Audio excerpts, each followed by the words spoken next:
کیا تراویح کے بغیر روزے صحیح ہوں گے؟ پورے رمضان کی تراویح نہیں پڑی اور تمام روزے رکھ لیے تو کیا روزے صحیح ہوئے یا نہیں؟ سلیم نسیم،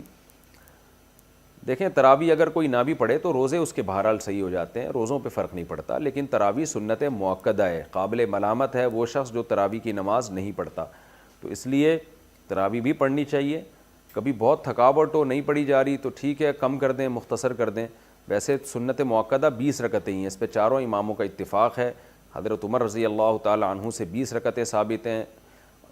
اور شروع میں اسلاف میں ہمیں 16 رکعتیں بھی ملتی ہیں، 20 سے زیادہ بھی ملتی ہیں، لیکن بعد میں جب تحقیق ہوتی چلی گئی تو چاروں امام اس پر متفق ہو گئے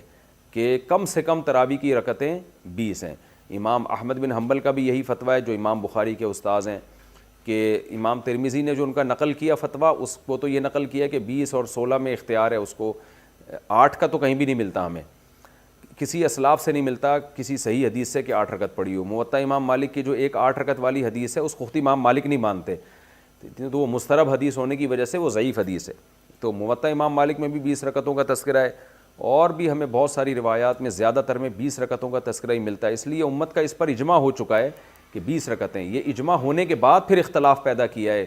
20 سے کم، بعض لوگوں نے فتویٰ دیا کہ 20 سے کم۔ تو جب ایک دفعہ کسی مسئلے پر اجماع ہو جاتا ہے تو وہ قطعی چیز بن جاتی ہے، پھر اس میں اختلاف جائز نہیں ہوتا، کیونکہ صحیح حدیث سے یہ بات ثابت ہے کہ امت گمراہی پہ کبھی بھی جمع نہیں ہو سکتی۔ تو اس لیے آپ 20 رکعت تراویح پڑھا کریں، لیکن اگر آپ نہیں پڑھتے تو روزہ بہرحال آپ کا ہو جائے گا، لیکن روزے کی اہمیت تراویح سے کروڑہ گنا زیادہ ہے، کیونکہ روزہ تو بہرحال اسلام کا ایک